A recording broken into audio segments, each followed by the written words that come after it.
The third wing in the F-Series by Apco is a lightweight cross-country wing designed for intermediate pilots. The canopy consists of a double siliconized Wansu Skyrun 30D top with a Porcher Skytex 27 bottom and held together with the Porcher Skytex 2732 rib fabric. The lines on the F3 are a mix between Dyneema, Vectron, and a sheathed aramid with risers that boast both the one-action acceleration system as well as 2D and independent tip steering. The aspect ratio of the glider ranges between 5.77 and 6.23 depending on the size, which is made in either 22, 24, or 26 meters, with weight ranges between 70 and 165 kilograms, or 154 to 364 pounds. The technology of the wing's construction includes a myriad of features such as high intake valves, air extreme ball bearing pulleys, a replaceable trim system, and flow-aligned ribs. These, along with many other features, makes the F3 a viable competitor in the intermediate cross-country market. The F3 is available in 4 color variations: blue and white, winter, the standard orange and gray, also known as Devil, a popular vibrant green and blue called Azure, and the one I flew for this review, a subtle pastel purple, gray and white called Ice. Now, let's go into the details of the wing.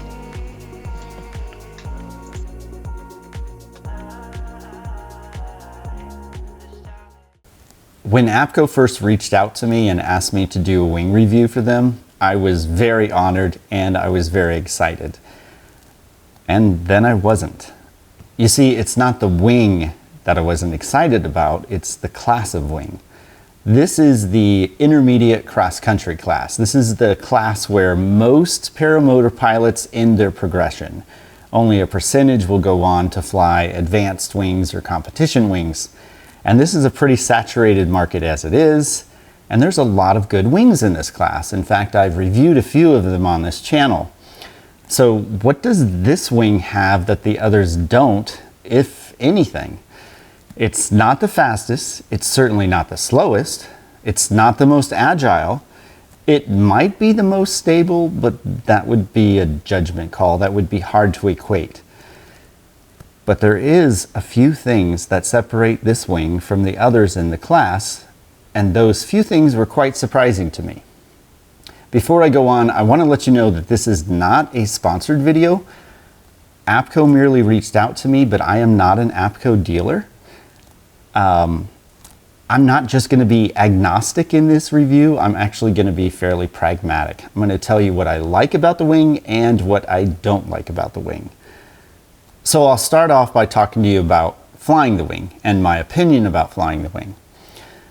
To start off, nil wind launches are easier on this wing than any other wing I've tried, including A-wings, school wings, doesn't matter. Unless it's a single skin, this is going to be the easiest wing to launch, hands down. I was blown away the first time I did a nil wind launch on it. And that is because they're using such light material and because of the front leading edge of the wing. I'll get into that a little bit later, but they're using Skyrun 30D. It's a 42 gram top cloth. And then they're using Porcher Skytex for both the bottom and the ribs. The bottom is going to be 27 and the ribs are going to be a 27-32 gram. That being said, as far as cloth choices, I think they nailed it perfectly, especially for this wing. I was blown away about how easy it was to launch. As far as flying the wing goes, it's incredibly stable. It's not as agile as I would like, but it is incredibly stable, especially on the pitch. So the wing never felt like it was going to outfly you. And me and a buddy went out in some pretty turbulent conditions. He actually owns this wing and I was trying to film him. I didn't get very much of it because it was just, we were being tossed around too much. But at no point did I feel like I had to do any pitch control. It was primarily in the yaw that the turbulence was taken in. So you feel that more in the lines than you do the seat. As far as roll goes, the roll was very stable as well. Now when you're flying it, you can get that tip down to the horizon fairly easily. In fact, this comes with 2D steering, and how they tied in the 2D steering was perfect. I've never spent less than 4 flights trying to dial in 2D to the brakes, because the way manufacturers tie in 2Ds to the brakes, it never fits my style, and I either have to shorten the brakes or shorten the tip steering or do something to make it right. And this was the first wing that I flew, and the 2D was actually tied in exactly where I thought it would be. That being said, the 2D steering works well and it's tied in great, but that tip is really just going to get to the horizon or just under. The amount of energy you're going to have to use in order to get it lower is quite a bit. So it's very stable on the roll, but it's not super agile. I went into the cloth a little bit earlier. Well, the ribs should tell you that this is definitely not an acro wing. It will do wing overs. It's a lot of energy to do a wing over in it, but the ribs are really not designed to be an acro wing. Landing was quite comfortable as well. Full trims out, you have plenty of flare for days. It's actually very comfortable to land the wing. If you're in the market for this type of wing and you're actually putting in 100 hours or more a year flying now, you should be landing, trims out. Now I realize that manufacturers tell you to put the trims at neutral or in when they tell you to land, but at this point in your piloting career, you're probably landing full trims out like most pilots are, and you'll find that the flare, the authority that you have coming in is absolutely what you want. You have plenty of it coming in. It's very smooth landing. So now let me talk to you a little bit about the construction of the wing. The wing has something called flow aligned ribs. It's some sort of patent pending thing by Apco.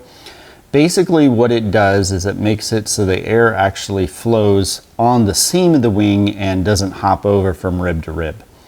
Not exactly sure if this works like it should, but I will tell you, based upon just launching it, I think it kind of inflates very, very quickly because it's so easy to launch.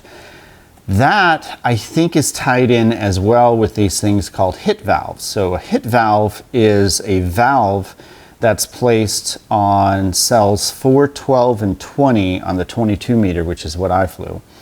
And these valves, what they do is, as you're starting to get on bar or accelerate the wing, that stagnant air pulls these valves in and actually helps inflate the wing. And then once you're up to speed, those valves close.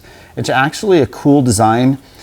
I don't know how to really test how well they work, but I will tell you, I think they aid in launching the wing just because it allows more air into the front part of the wing. And again, I can't get over how easy it is to nil win launch the wing. So I think those hit valves have something to do with it. They probably definitely have something to do with the acceleration and it being so stable as far as pitch control goes too. Because fully accelerated, even in a little bit of turbulence that I was flying in, I never felt like the wing was going to outfly me. So if you're not using speed bar now, if you get into this class of wing, speed bar really is a game changer. It's not just a couple miles an hour, it's usually about 8 to 10 miles an hour. It's actually a game changer. And this wing would be the perfect wing to learn speed bar on if you're not using that already. On top of that, this thing comes with a PK system. Now, the PK system from Apco is called an OAA system, or a one action acceleration system. Basically what it does is, like all PK systems, it allows your speed bar to control your trim settings. So as you push the speed bar up, it lets go of the trims, and as you let the bar in, it pulls the trims back in.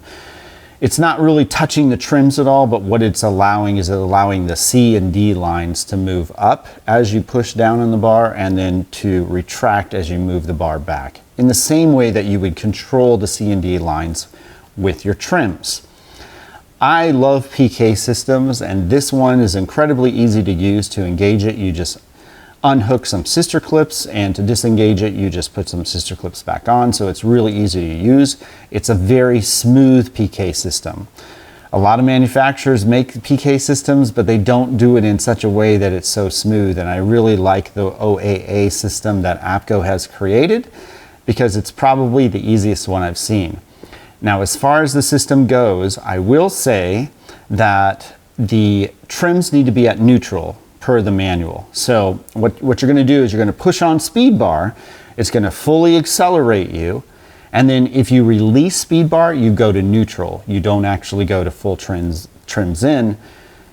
There's a little bit of advantage to that because as you're going fully accelerated and then you release that speed bar, you're not going to balloon up as much. It's kind of nice to go just to neutral, so you don't get the ballooning effect as much. You don't get as much full trim out of it when your speed bar is in. You'll have to then trim in if you wanted to trim in all the way. But I think for someone learning a PK system or speed bar, I think this is the perfect wing for that. All right, so I've told you what I like about the wing, but there are a few things that I didn't really care for about the wing. The first one is going to be something called embedded hook endpoints. Now, normally what you have is you have scrims that attach your gallery lines to the canopy. But in this case, you don't have scrims. You have these things called embedded hook endpoints. Now, along the center of the wing, these embedded hook endpoints are about the size of a scrim, and they're actually easier to attach a chase cam to. But as you move to the outside of the wing, these embedded hook endpoints become longer and longer. In fact, they act pretty much like gallery lines. Now, they are 100-gram Dyneema strings, so it's not like you're going to break them, and it's not like they're going to wear out, but you do have a propeller on your back. And if you ever cut one of these lines with those, well, you can't replace them yourself. You actually have to send your wing in to get it repaired. Because there's no scrims, well, you can't replace the line yourself. That being said, there's a lifetime warranty on these things, so I don't know. I would rather see the embedded hook endpoints, much like you see at the center of the wing. I'd like to see those on the outside of the wing. I love the idea. The idea is that it allows for better airflow and more aerodynamics. It increases speed.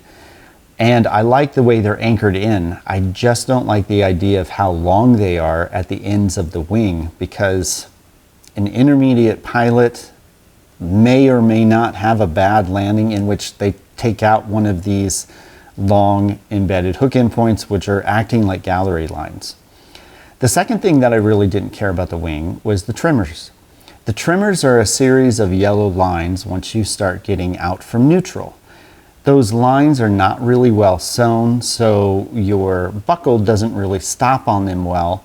And I found myself counting lines to try to figure out where I was on the left riser versus the right.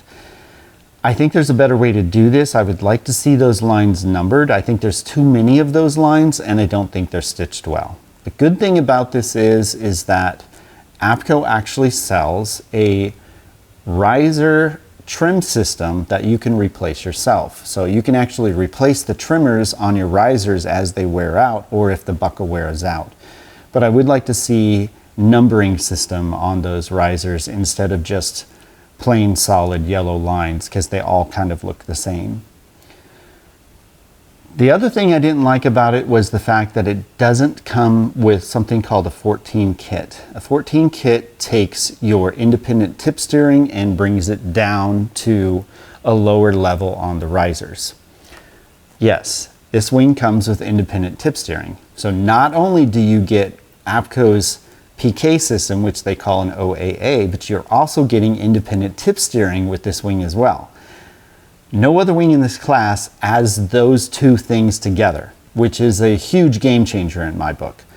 But the independent tip steering is way up by the brakes without the kit installed.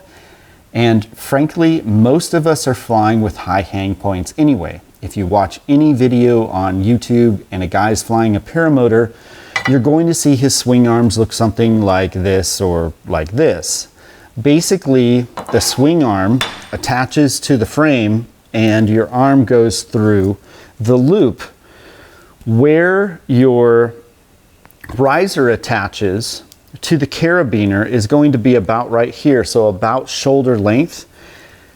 And that, or shoulder height rather, and that is basically considered a high hang point. So, and it doesn't matter unless you're using straight swing arms to where you're getting a mid hang point. If you're using something like this, which most everybody is who flies a paramotor, you have high hang points.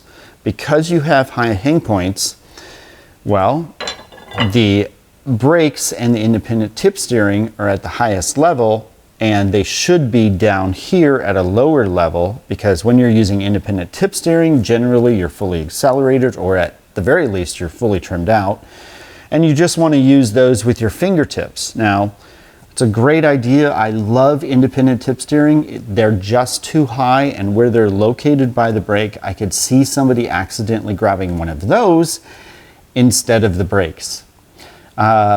So what I would like to see is I would like to see those kits that bring that independent tip steering down to the bottom of the riser. I'd like to see those included in the wing by default, because this is a full reflex wing, which means you're going to be flying it with a paramotor. This is not a paragliding wing.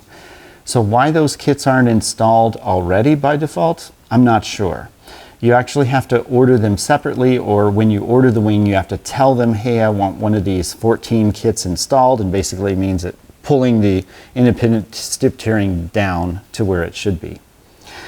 The fact that Apco has independent tip steering and the OAA system all on the same wing, that's a cross-country wing in the intermediate market and the intermediate class, I think that's a game changer. And so I think that's really what this wing adds to the class, is value.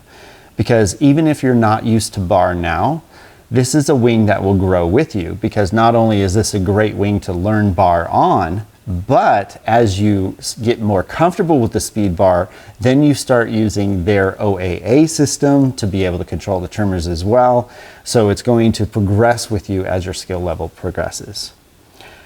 All in all, love the wing. Few things I didn't like about the wing. I think this wing adds value more so than any other wing in the class. I will tell you that it's a open front edge. In other words, the leading edge is open cell. It's not shark nose. I asked Apco about this, and they said basically that in their tests they found that with shark nose, you had, when you're fully accelerated, you had deformation of the leading edge, and it actually slowed down the wing. In my speed tests, I was getting roughly about 46 miles an hour fully accelerated on this as I would average to and fro. The average that they said, the max speed would be 43. In other words, against and with the wind, they're putting about 43. I was getting about 46, so I think I was getting a little bit faster than what they put on their website. Even fully accelerated, I never felt like this wing was any way, shape, or form pitch insensitive. I thought it was very, very stable with the pitch. So this makes a really, really good intermediate cross-country wing, but it doesn't make a great agile sport wing. So if that's kind of what you're looking for, well, this might be the wing for you. At any rate, I can't say it better than a guy that I let borrow the wing, and he didn't know I was filming, and as he came down, I just wanted his opinion. This is a friend of mine that actually has a lot of hours under a lot of wings, and so at the end of this video, I'm just going to leave the raw video of what he said about the wing and get his opinion too. If you like this review and if you like the channel, please take the time to subscribe and like the channel, and maybe hit the bell for notifications as I release more videos. In fact, this channel is about to change dramatically, so you may want to press the bell anyway. Leave a comment, let me know if you like this review, if you like the style of this review. If you've flown this wing, let me know your opinion of this wing, the good, the bad, the ugly, and everything. And of course, I would like to take the time to thank Apco for letting me review their wing. I was very honored and very surprised. With that, I'll see you guys in the next video. Yeah, well, that's right. I don't have $3 to just be given to somebody. Right. Yeah. So that's the nerve-wracking part. It's cool. I like it. You do? Yeah. What do you like about it? It launches super easy, super light. I know. It's super launches super easy, super light. It was kind of lofty landing, you know. It was kind of, but I think that's. Did you trim out? No, I kind of little less than neutral. I didn't know how far to go out. I didn't want to come in too fast. But yeah, I like it. Yeah, it's not a bad wing, you know? No, it's really not. I like it. It's pretty cool. I think the tip steering's too high. You mean the independent? Yeah. Yeah, they make a kit to bring it down where the Colorado is. But I don't have that kit. Because, yeah, those handles up there, you could easily mistake for brakes. You can. And the weird thing was, I let it all the way out. And I mean, they're way up there I know. at that point. And then you bring it down, and then when I brought them up, it kind of got inside the other riser. Yep. That was the only thing I didn't really like. It reminded me of the Piper. Yeah. Piper's the same way. Is it? Yeah, there's a kit to lower those down. It's because we have high hang points. So. But it's a good flying wing. Yeah, it is. It's pretty. It's nice. It's really stable on the roll. I don't know if you noticed that. It is stable. So when it takes turbulence, it takes it on the yaw. Yeah. Yeah. It felt good. Yeah. Cool. Well, I'm glad I got your opinion too. Yeah. So what was you think about the same thing on? I like the wing. I love the way it launches. It's like the easiest thing to launch. Yeah. Yeah. Without that kit, I'm really not a big fan of the independent tip steering. Do you have bar? Do you have a bar here? Oh. The power attack is absolutely the smoothest power attack ever too. It's about a 3/4 power attack because when you initiate it, you have to be neutral trimmed. You can't be fully trimmed in. So when you let off, you're coming back to neutral. You're not coming back to full trim, which is actually probably better for this class of wing. Yeah. So. Well, it flies really nice. It's very similar to the Piper. Yeah. I felt like very similar. Riser especially. Yeah. But I think it's a cool wing. Yeah. The materials are kind of cool too. What? The material's cool. Yeah. So I think the cloth they chose was absolutely perfect.